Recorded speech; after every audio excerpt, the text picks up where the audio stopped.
All right, so let's get started. Appreciate your coming on board for the webinar today. You've got myself, Phil Marshall, Hector Monsegur, and Gürsel. We're really excited to speak to today about automated pen testing, as well as our introduction of attack path mapping as part of the attack path validation product intro. Before we get started, 3 takeaways that I'd like to introduce to think about as you listen to the webinar today and take part. So first of all, primarily we're really trying to focus on giving you an ability to fix what matters. So with a combination of attack path mapping and automated pen testing, we really hope you're able to then think about how to address high impact exposures. The second takeaway is, how do we get the most out of these tool sets? Hector is in the field constantly with customers and can really provide that information on how he's working with customers, how they're beginning to adopt these technologies. So his input will be very interesting. And then third, the last takeaway is really from you. We'd really like to entertain your questions. Please provide them in the chat, and we will address them at the end of the webinar today. So really looking forward to your insightful questions around our technology. So let's get started with introduction of, all right, I'm having a hard time moving slides. Ines, can you move the slide for me to slide number 2? Great, awesome. So today's speakers are Gürsel and Hector, and I want to ask you gentlemen to give me a quick, or give the audience a quick introduction to yourself, as well as a quick intro of what you're going to cover today. Gürsel? Sure. Thank you, Philip, and all attendees for being with us today. So my name is Gürsel, and I'm the Director of Solution Architects in Picus. So I'm a security veteran, almost 2 decades experience on the cybersecurity area. So I'll be discussing with Hector and Philip today is about the pen testing approach, the legacy ones, the automated ones, and how we are combining these techniques with the attack mapping technologies to gain benefits to fix our gaps and findings in our environment. So this is a quick one from my end. So Hector, would you like to give some insights about yourself? Oh, yeah. Thank you, Gürsel, and thank you, Philip, of course, and the rest of the Picus team for having me here. My name is Hector Monsegur. I'm Director of Research at Alacrinet. I've been in the security game, scene, industry, whatever you want to call it, since the 1990s, getting first online in 1995, and starting my security research journey in the late 97, 98, when web application security was all the rage. I'm also a former adversary, and I have a unique perspective where I can share some ideas on both sides of the aisle. As for penetration testing, offensive research, and now with automated pen testing, which I'm really happy to see, I'm deep in the space. I'm constantly having conversations and meeting with folks that are developing new tools and new capabilities. And I'm happy to be here with you guys, with Picus and the rest of the team. Cheers. Thank you, Hector. Really appreciate it. What we're going to do now is we're going to drop a poll question. So if you could go to the polls tab, you see it right there. So how familiar are you with automated penetration testing and attack path mapping, as well as attack path validation? So if you'll hit us with your votes, I'll stop for a couple seconds so you can respond. We're just trying to get a level set here.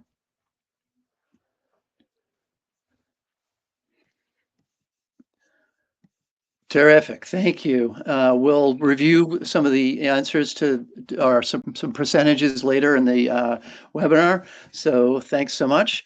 Let's move on to slide 3. Great. Awesome. Thank you. Sure.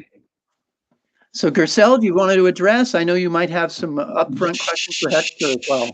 Yes, actually, so we would like to send this poll because we would like to understand the attendees profile upfront. So we would like to highlight some important points about this context, right? As a kind of warm-up conversation. So I know people are aware of the pen testing stuff, but the new explanation or not explanation, new contexts are arriving day to day to the security world, right? But before jumping to the automated pen testing piece, so just I would like to ask to Hector to highlight what is the manual pen testing from your angle, or manual or legacy, how do you call it? So can you give a brief information about before jumping to automated ones so we can understand the differentiation between? Absolutely, I would love to. As someone that's been involved in offensive work like that, pen testing or even red teaming, et cetera, it's been an interesting journey for the industry and the people that work in that space, because the one thing that we're seeing a lot is that even today in 2025, customers are confused as to what the legacy pen testing is. So I'm going to take the next 30 seconds or so, try to break it down and demystify it.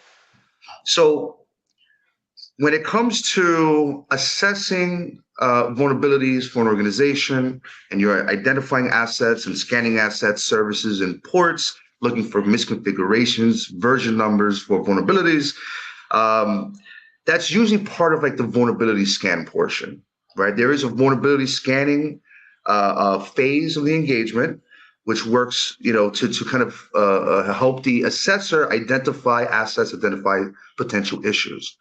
Now, the penetration testing portion of that, the next phase, is where you start to look for the vulnerabilities, or rather validate the vulnerabilities, confirm that they're legitimate, and depending on the rules of engagements, you would engage said vulnerabilities as part of the penetration testing. Now, if you're a little bit more advanced as the penetration tester, then you would take the vulnerabilities that you find, and then you try to kind of correlate them together, connect them together. Finding a vulnerability is a severity of a medium over here, and taking another one as a medium over there. Can we combine these two to make a critical? When you're doing let's say a vulnerability scan, you're not going to ever get that. And when you're dealing with an assessor that's doing something like that, a vulnerability scan, you're never going to get that context. So, when it comes to pen testing and the legacy pen testing portion of this, it's really about identification and discovery, validation, exploitation, and then, of course, moving that into, what's the worst case scenario? What's the severity? What can an adversary actually do with this? So that's a legacy pen test for the audience here. And of course, if you have questions, throw it into the chat, because I would love to demystify it even further. Mm-hmm. Yeah. So when it comes to the automated pen testing discussion, right? So the automated ones are really great to tools that helping us to simulate the real world cyber attacks, to identify the vulnerabilities, misconfigurations, and potential weakness in our network, right? And also it is automating the some repetitive task or time consuming as task like scanning the large environment to find out the exploitable flaws, and testing access controls, or you name it, right? Testing the lateral movement stuff, or privilege escalation stuff. So this is really helping us a lot. So actually, this approach is helping a lot to speed up the processes in a dynamic environment in the large organizations, to be sure that things are repeatable. So this is what I understand from the automated pen test perspective. So, and also these type of approaches are helping us to prioritize the findings based on the scannings.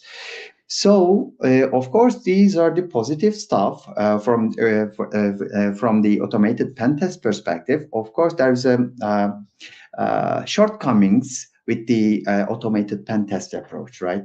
So from your angle, how the people are leveraging these type of tools in their environment? What are the struggling points for using the pen test automation tools. So how do you see this?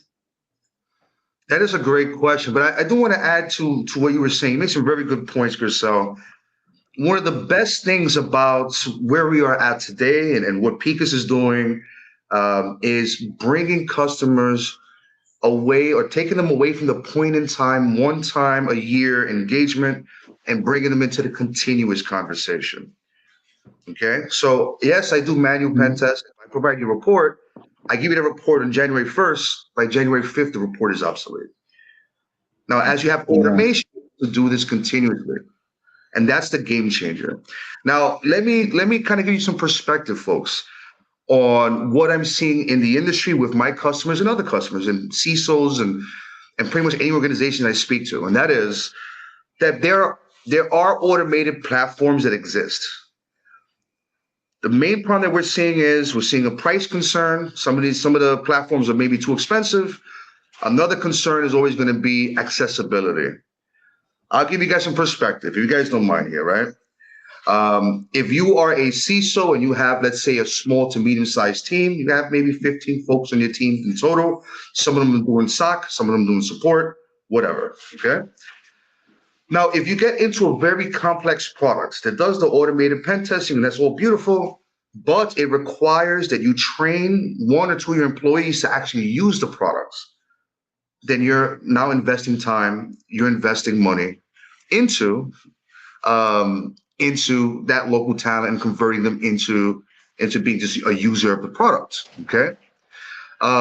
Which is fine, but not all CISOs are ready for that.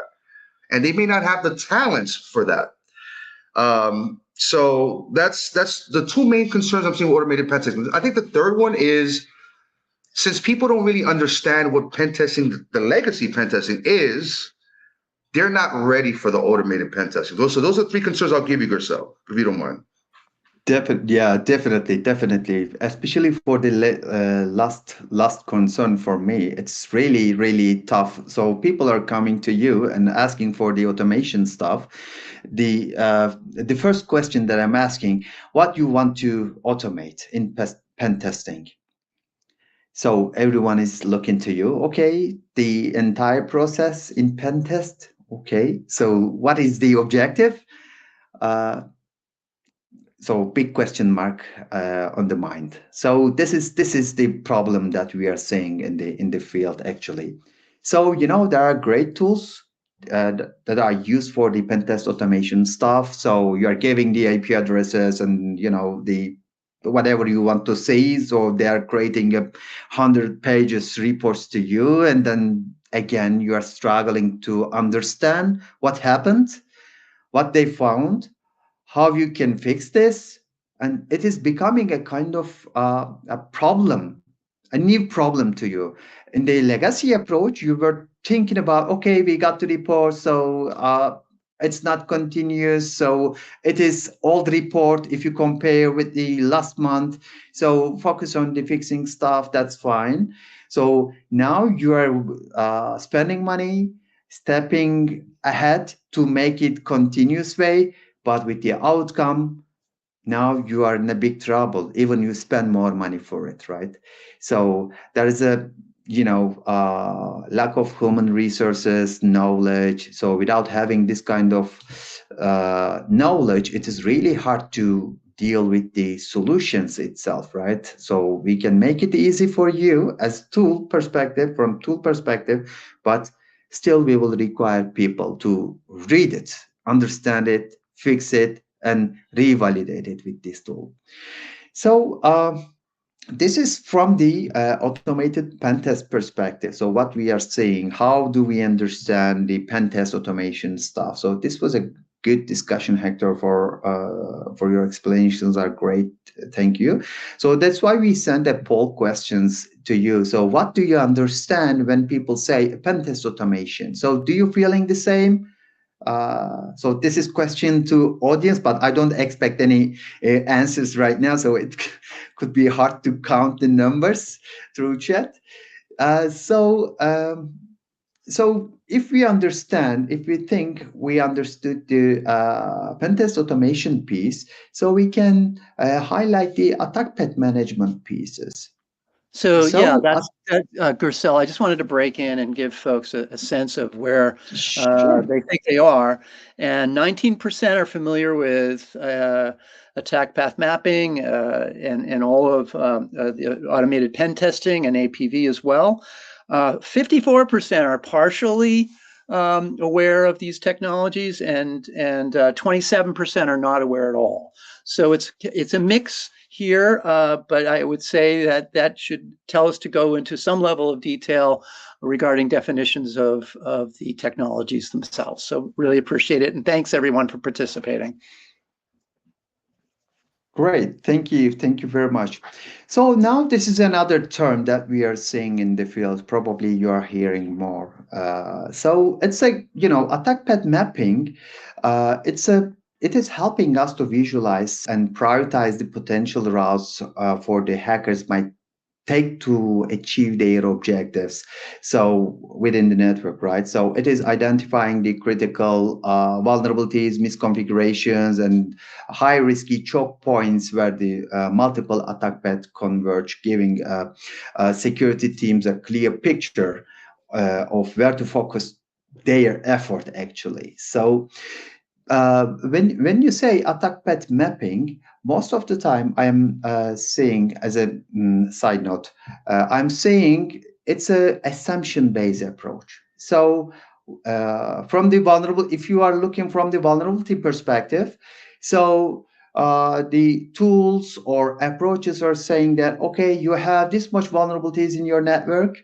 So if the hackers gain an access to one of them, so they can follow this path to achieve their goal.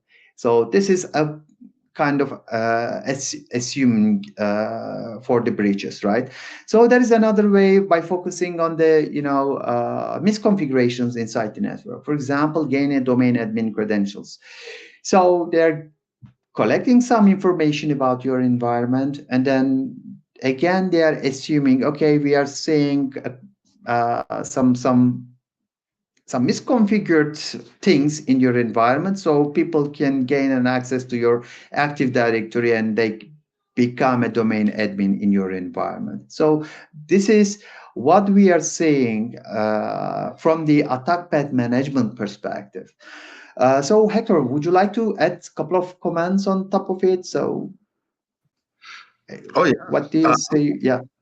I would love to, because a lot of the work that I do as a red teamer is exactly this, which is it's not effective or efficient to give my customer a report with 400 vulnerabilities and very little context. The only context that those reports offer is severity.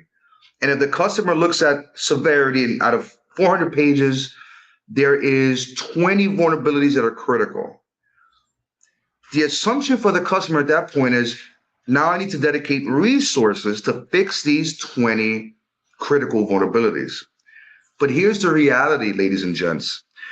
The reality is that not all critical vulnerabilities are made equal. Not all critical vulnerabilities are exploitable. Not all critical vulnerabilities have exploits available and or can be leveraged in attack. Because of the industry that we're in, a lot of our customers have to adhere to some sort of compliance or framework. And so if, for example, if you're in the financial industry and I identify an MS SQL server that has reached end of life, I have to report that as a critical, because it would be a violation of of the standards that you're trying to comply with. Now, does that mean that there is an exploit that would allow command execution on that MS SQL server? The likelihood is no, right? But I'm still reporting as a critical. Maybe you have an extended license with Microsoft or your vendor. I wouldn't know that. So in that scenario, that report is useful, but is not as effective as if I gave you context. So now I want to give you a real world contextual scenario, okay? Gürsel gave you a good example of what would happen if an adversary got access to your network and they got access to domain admin. Well, let's talk about the individual steps. We're talking about two individual steps. if any of you in this room here with us today were to do a vulnerability scan with the most popular vulnerability scanner, right? You guys probably have it right now. If you guys were to do a scan of your network, you would see one or two vulnerabilities, and one is going to be SMB signing not enforced, right?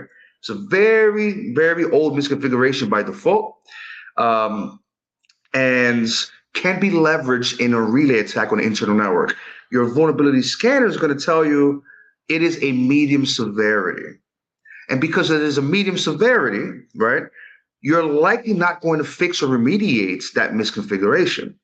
Now, if your network allows for broadcast protocols like IPv6, if you're not using IPv6, Windows enables it by default, or MNR, or any of those old, archaic, or obsolete protocols. If the adversary is able to take a broadcast protocol and the fact that you have SMB signing not enforced, now they have a critical attack path. That is a critical attack path, because as the adversary, I could poison the broadcast request and redirect it to computers that do not validates the incoming connection that happens to be a poison's relayed connection. Now, that, my friends, is an attack path. As you start to identify vulnerabilities and connect them together and even use them in lateral movement, you start to visualize the individual steps. And that right there is the differentiator. And I see Alex is head nodding. Absolutely. Because these are things that we need to discuss. And unfortunately, when I'm dealing with even massive corporations, not even a small mom and pop network, even with massive corporations, they're still running into the same exact problems that the other smaller companies are dealing with. So I hope I provided some good context there, Gürsel, but attack paths are extremely important as we move forward and away from point-in-time legacy assessments. Definitely. So in this case, right? So assume-based approach will not help the people, right? So because also it will be important when it comes to the exposure management use cases in the company. So this is a crucial part for the exposure management piece. So pen testing, attack path management pieces, because when you combine all these data together, so it will not reflect the exact situation of the customers, because they are investing to the security configuration along with the security tools at the same time to prevent this kind of things. By relying on vulnerability data or the misconfiguration data by itself will not reflect the real picture for the customers. So this is what I'm saying in the field.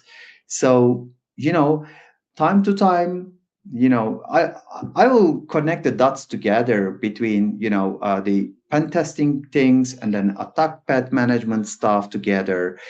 So without in a legacy approach or manual approach, of course you need to create a path for yourself. You will do this in a manual way by identifying the misconfiguration, vulnerability data, and then you will be focusing on how to break the system to go forward.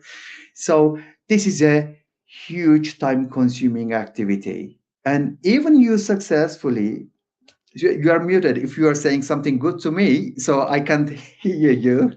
Absolutely. I spend most of my time doing the manual steps. Yes, you're right. Yeah. So I know this is a really problem in the field. This is what we are hearing, what we are trying to solve as of today. That's why we need to evolve some technologies in that direction, right? So that's why we build attack path validation tool. So to help the people to sort this problem out, right? So this was our main driver points.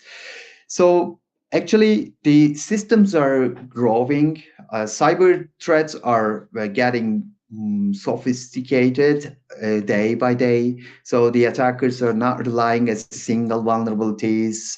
So and they are exploiting a chain of weaknesses to achieve their goal, like a ransomware stuff. Everyone knows about the ransomware things, right? So they are not doing a single stuff. So they are trying to break the system by leveraging a different tactic and techniques. Even there is a framework for it to understand where we are failing and etc.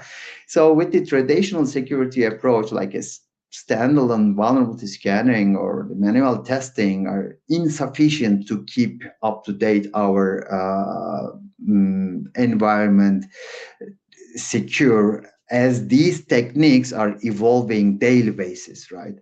So in this discussion, actually, the organizations need a more proactive and context-aware approach to combine the vulnerability data and then, vulnerability data and the pen test approach together to understand their posture, security posture, right? And then, this approach will allow you to identify the weakness inside the network from vulnerability perspective, misconfiguration perspective, and also it will leverage the tools to exploit them. Actually, I don't know if the exploit is the right term for it or not, but it will definitely utilize those misconfiguration to achieve the goal. This is the one key driver behind this tool, actually. So the motivation, so as an outcome, what we will be see, we will be seeing the prioritized remediation by focusing on the where we are failing that matter the most for the customers. And so definitely it will be reducing the high impact incidents by simulating the ransomware approaches or adversary tactics in a real environment without installing any stuff in a readable way from the human side. Even you have a less knowledge about the red teaming tactic and techniques. So it will improve your operational efficacy by eliminating time spent on the low risk or irrelevant vulnerabilities inside the network. It's a real exercises by combining lots of things like a misconfiguration, vulnerability information, including security control itself, right? So and you'll have you will enhance your confidence in the organization ability to defend against the sophisticated adversaries.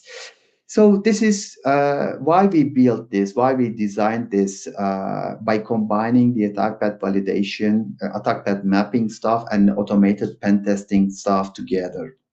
So you have tested these pieces, right? So we work together and your team is already using in the field.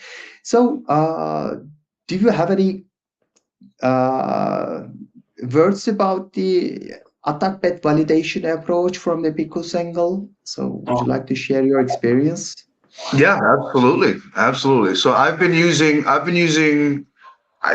think I've been using Picus for years now at this point. The platforms that you guys build, especially for like breach and attack simulation, and already there you guys were kind of connecting the dots with the different TTPs leveraged by adversaries. And then your visualization was very solid, very good on what those steps looked like, what worked, what didn't work. And then of course you guys brought that to with APB rather. And so in using the tool, one of the cool things that I've experienced, one of the cool things that I enjoy is the visualization. Like folks like myself that do this work day in and day out on the legacy side, or even if you're a CISO that's technical, or you're a security engineer that works for your company and you're technical, and you use tools like Bloodhound, for example, or even if you use tools back in the days like Multi-Ego for OS intelligence reconnaissance, what many folks have realized over the years is that visualizing attack paths, visualizing individual steps is extremely important and key to kind of mitigating the long-term concerns. Look at the comment I left in the chat, right? The adversary only needs to be right once. So, I always tell my clients, you have to be, let's talk about your attack surface. Let's look at your assets. Let's identify your users and objects in your AD environment. Do you have legacy environments outside? Cool. Let's put all that together into a nice little image. From there, let's look at the capabilities that an adversary has if they're able to kind of move laterally across these different environments. Now, putting all that together can be quite difficult. Now, when you're doing a manual pen test, for example, and you're kind of breaking into one system, you identify another vulnerability, and then you move laterally, you get domain admin, et cetera, et cetera. The biggest problem there, then what I've seen from a lot of other pen testers, is that they don't provide the context. So what they try to do is provide you screenshots. They kind of give you a walkthrough. Hey, here's what I did. Here's what I got over here. Here's how I got to the next step. That's fine. Now, us humans, we make mistakes at the end of the day. And a lot of the individual steps that a manual pen tester takes, can be privy to mistakes, misconfigurations. Maybe the tools that you use on one machine are not the same versions on the next machine, and the output and results might be different. And because of that, there's some oversight. So in playing with APV, seeing the consistency and what it did, of course, the visualization aspect, of course, the mapping of vulnerabilities. It was a definitely fantastic one, and I would just open it up to the floor here. The folks that are here, definitely take a demo, take a look at it, because it's actually pretty cool. Even if you have maybe you've already looked at it. You look at something like the Picus Bass, like the original Bass product that we started using with Picus. Take a look at something like that, right? And you're going to see how powerful that visualization aspect kind of changes the game, So that's my take on that, Gürsel. Obviously, I'm a big fan, and whenever I go to any conference and I'm doing a speech or whatever, I always go to the Picus team. Hey guys, Yeah, you're one of us, definitely. Thanks. So, we are learning from yourself as well, right? So it's a win to win because, so from different perspective, we would like to understand what the field is asking for. Then we are developing the things according to these feedbacks. So, when we talk about the attack path validation, so it's a new term actually. So always there's a hype on the technologies or approaches like attack surface, attack path mapping or management. Now we are validating that pieces. So it's called attack path validation. So the validation is the important piece in here. Of course, while we are doing this, so there are some technologies behind it. So maybe it is better to highlight these points. So, for example, in an organization, so you have 10,000 machines or whatever, 100 machines. So as a red teamer, as a security expert, so when you get a task from someone, so CISO or top management, whatever, so the first question, where to start? So how to start? What needs to be collected? And how we can consider the security controls in place. So there are 4 or 5 pillars. Maybe there are more. Hector can add on top of it.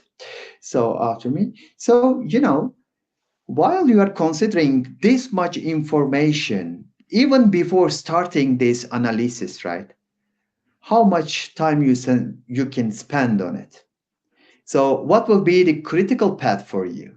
How you can go to the results faster, in a faster way. So just think about that. So you identify 100 computers over there. You start from one machine and your aim was to get the domain admin rights, and then you start analysis. So if you successfully achieved your goal, means that, okay, the company is lucky because you find the path. So validate that and you get the domain admin credentials. So this is a good sign for the customers and for the experts as well, because they did their job. So this is a good. But they spend maybe 2 days on it, or maybe a week. So it depends on the customer profile. So they have a 100 pages report about that single path. then what will happen? So they will wait for the another pen test to see this, right? So if it is fixed or not. So this is the problematic part in the market.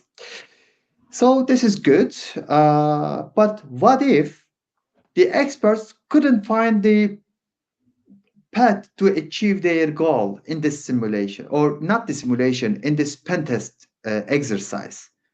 So is it a good sign or bad sign? So now we need to think about is there any lack of information on the expert side? So this is one thing. Did he try the all possibilities or not? So there are 100 machines over there. So did he try the all possibilities through those machines? There were some machines without having EDR or SOCs, whatever.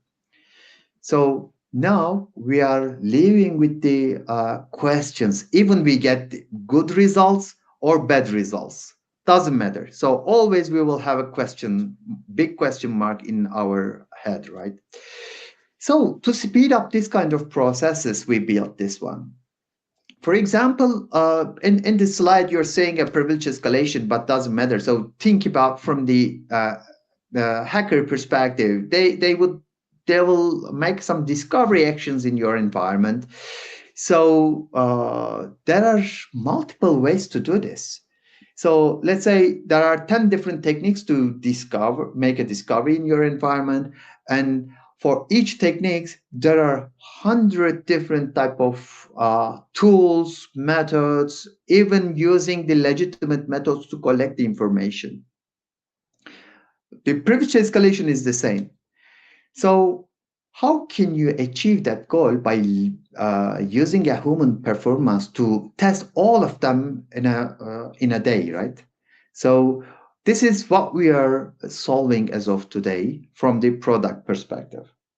So this cannot be a one-time exercise from our perspective as well. So once you do these exercises, you may not hit your objective, but this is a journey. This is a hacker journey, actually, which is starting from the discovery and then make some privilege escalation, lateral movement, and then make an impact to the customer environment. So in this journey, maybe it will try 100 different techniques.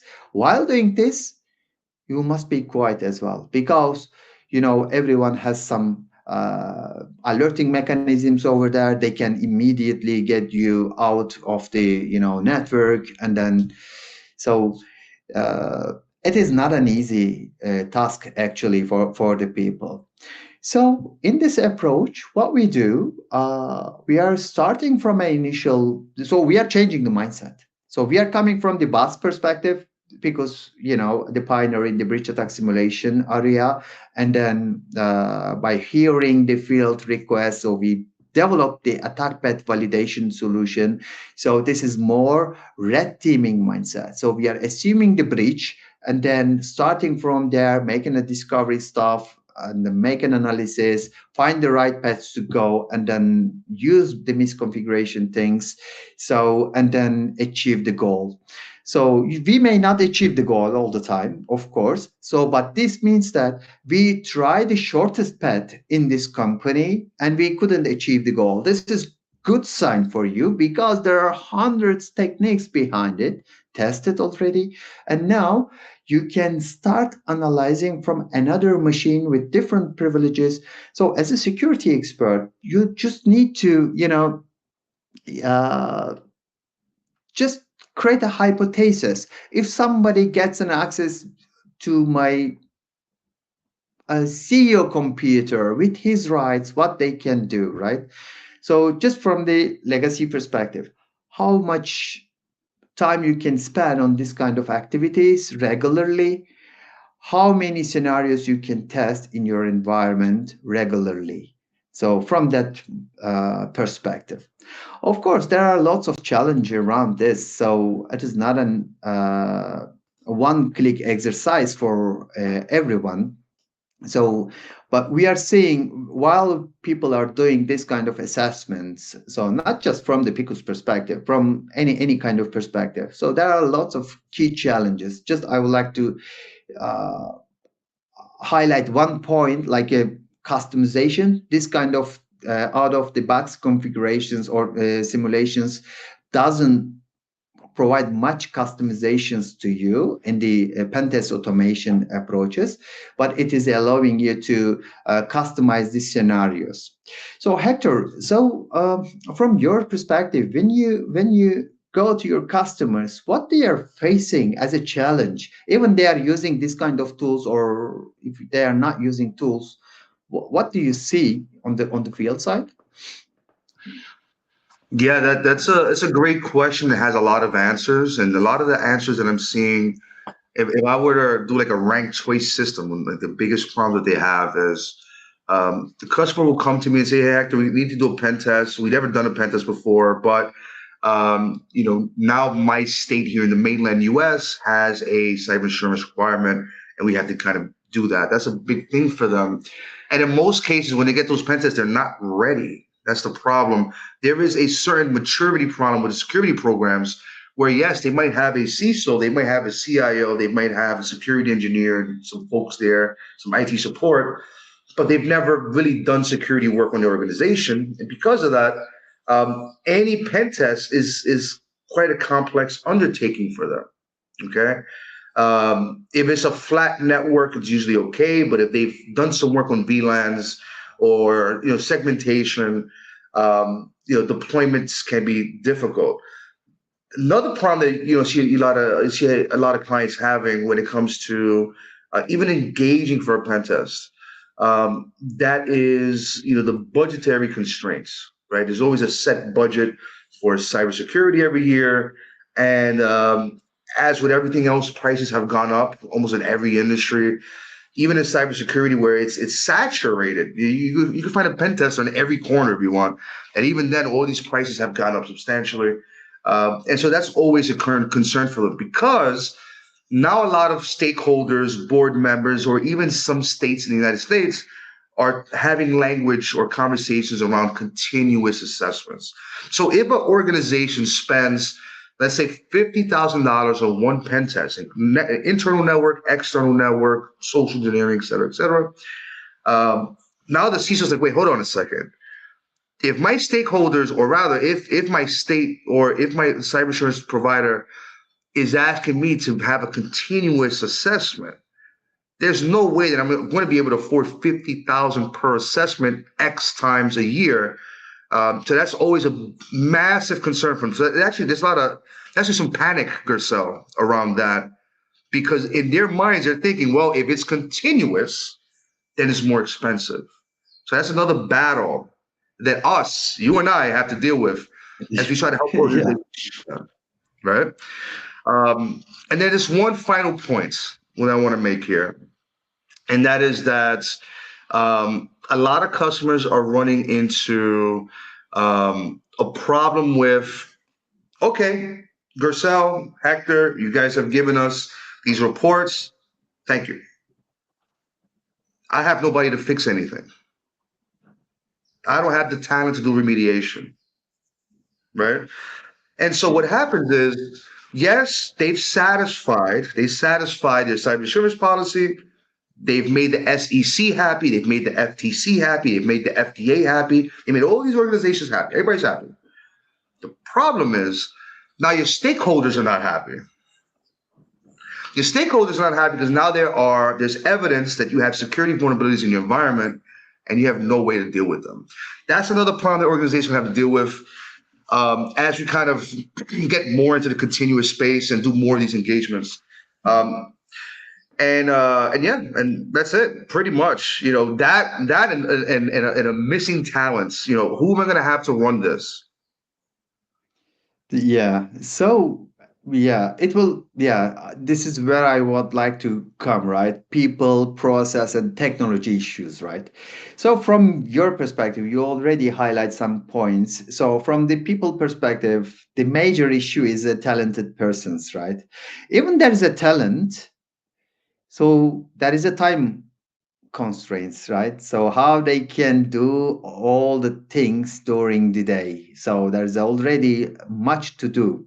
So, and when it comes to the pen testing discussion, so again, customers doesn't, most of the time, they don't know what they don't know. So they would like to highlight those points through the pen test time to time. So at that time, we can help them, but sometimes they are, this is where the technology is struggling. So they have an internal applications, so they need to do something else on their end. So secure development, whatever. So most of the times, our talented persons are dedicated to that kind of things. But this piece is there is a huge gap in here, even from the talent perspective is one thing, and from the process perspective also I'm seeing a lot of things, because again, they'll be relying on the vulnerability scan stuff. Maybe those vulnerability scanners may try to exploit something by itself, but it's on the application level. So again, if you're finding 10,000 vulnerabilities in a week, maybe 100 of them are, exploitable, then so who is going to read that report? Who is going to fix that report? So it is really painful process. So I was on the table from the customer end, on the vendor end as well. So I saw the same pain from both parts.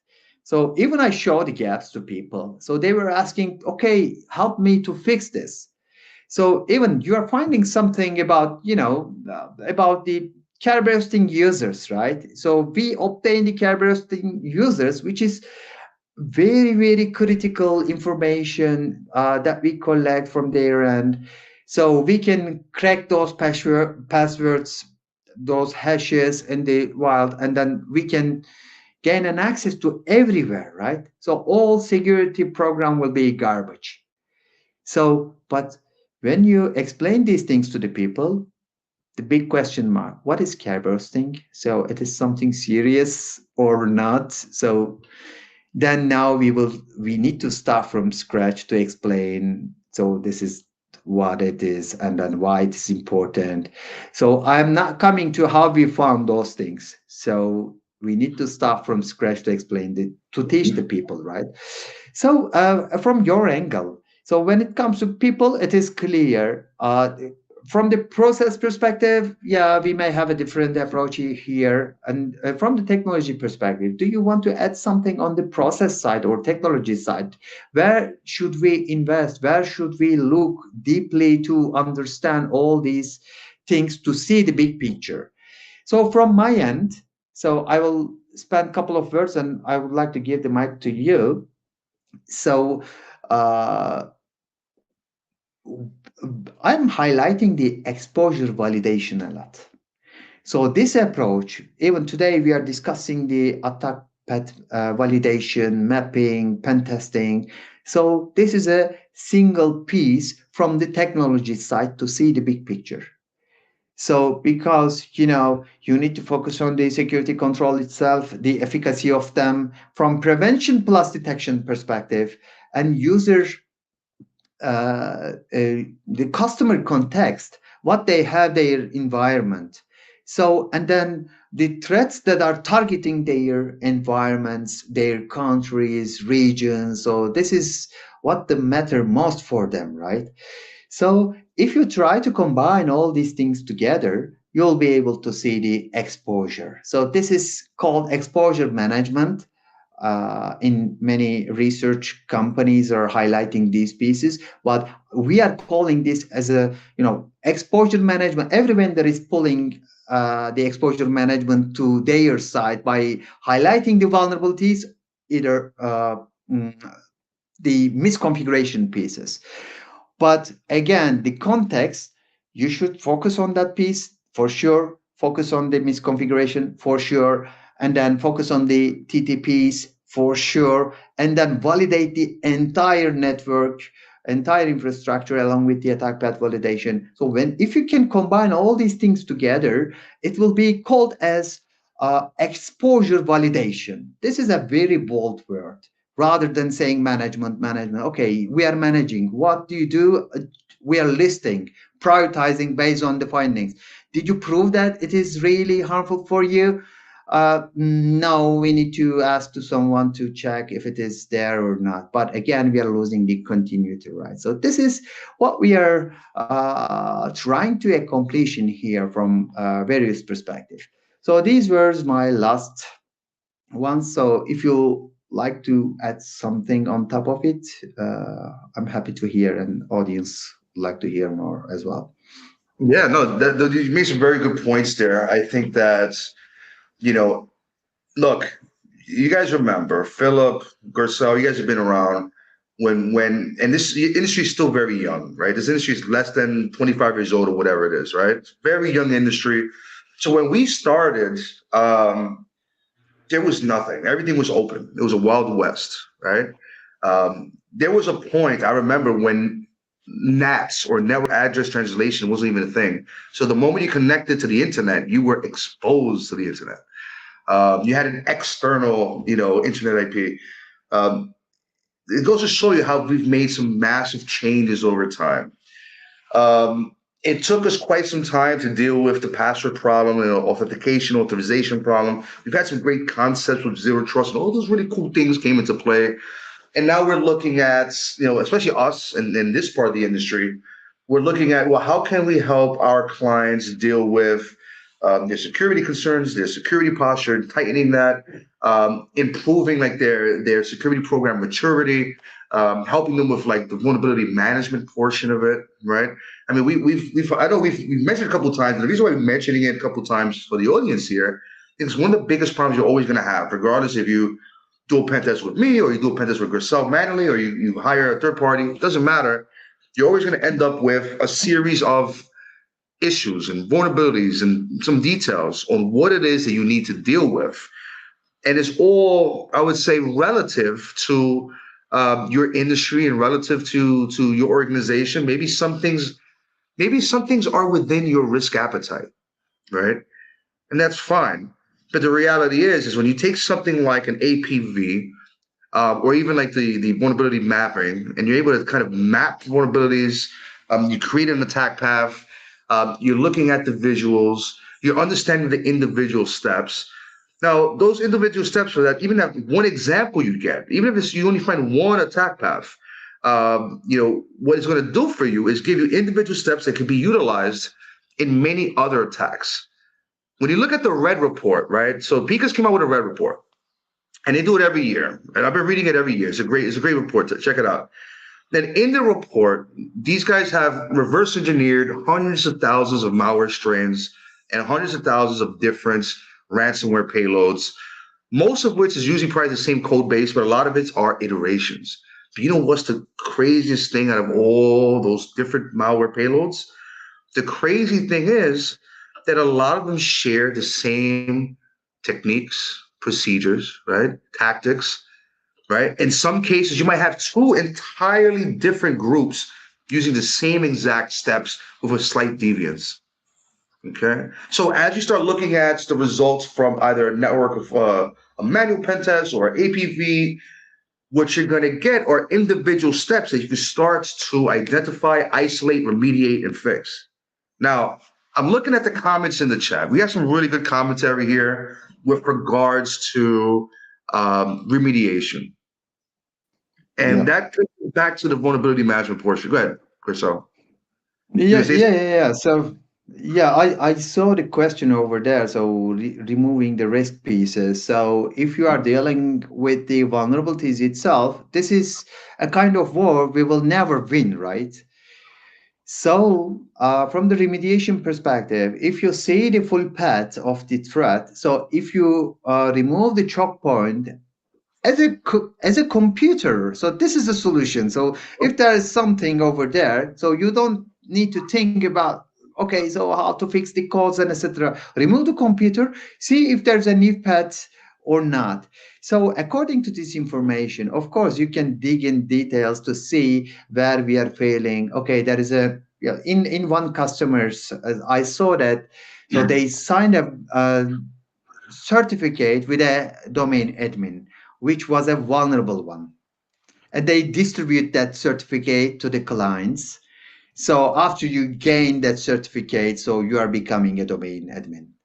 So remediation is simple as that. Just identify the issue and then remove the certificate from the CA server. So it depends on the findings, right? So there is no single solution. There is no magic on the remediation side for sure. But we are leveraging the real world hacker tactic tools and whatever they are using, right? So the first problem is identifying the problems in a right way. So I did a pen test. I find a path to reach out the goal. I'm domain admin. I've leveraged some vulnerabilities inside the network, which is fine. I fixed the problem. Again, it is coming to the second shortest path. What was it? Have you tested or not?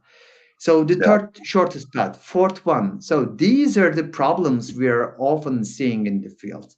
So when it comes to the single mitigation, I can say a lot of stuff actually, not just from the pen test perspective, even from the TTP's perspective. Maybe sometimes you cannot prevent those gentlemen, but you can identify the problem. You can generate an offense. You can use some automation tools like a EDR or SOAR platform to isolate those machines, and then they can protect your environment. So these are the techniques that you can leverage from the mitigation perspective. So these are the comments. So if you have more questions or comments, we are happy to answer. So Yeah, I mean, there this is is one. Yeah, so there are a few questions. You guys can read them, but I think the first one that we got early on, will Picus visualize the potential attack path? There it is. So I think that's a great one, because obviously we do, but I would love it if Gürsel would address real quick, and then we'll sorry. Yeah, I missed that. Will Picus visualize the potential path? Yes, we will be visualizing the path, so you can see which machines we pass through, so you can see the entire picture over there. So if there is a different path, definitely it will be validated as well after you remove the choke points from the system. Great, awesome. Real quick on another one, because this one is really for Hector. In your experience, how has it been to handle cases in which clients or interested parties, i.e. technicians, do not come to understand or appreciate the value of continuous validation, not only of security controls, but of the network architecture, et cetera? Yeah, I mean, Eric, that is a great question. I'm actually glad you asked it. And I kind of alluded to this before with Gürsel, that there are some clients that just don't care. They just don't want to engage, or sometimes they're aware of what they can do to improve their environments, but they're built, or they're structured in a certain way where they're like, if we get hacked, we'll deal with it. Or, maybe I'm not the person for the position. I've met probably thousands of CISOs in my life from New York, United States, all the way to the UAE. I've met everybody, right? I've met so many different people, and I've heard so many different reasons for why, they either want to get involved in, automated or continuous assessments, or they are not interested. And in most cases, it's budget, or they don't understand what it is that we're trying to do. That's a reality. Great. This has been a wonderful conversation. I really appreciate both of your participations. The back and forth has been tremendous. There are some unanswered questions that we will get back to folks on privately, but also wanted to mention that if you want to quickly download by clicking onto Docs, Hector mentioned the Red Report. There's also a data sheet that we wrote up on this technology. And then wanted to indicate that there's a free trial offer. If we go to the last slide, I know that it'll be important for many folks to take advantage of a free trial to see what and how we can help your organization really move forward in this manner. So again, appreciate everyone's time, and appreciate your hanging with us for the hour, and look forward to further conversations and helping you out in the field. Thank you so much. Take care, guys. Thank you all. Thank you. Bye.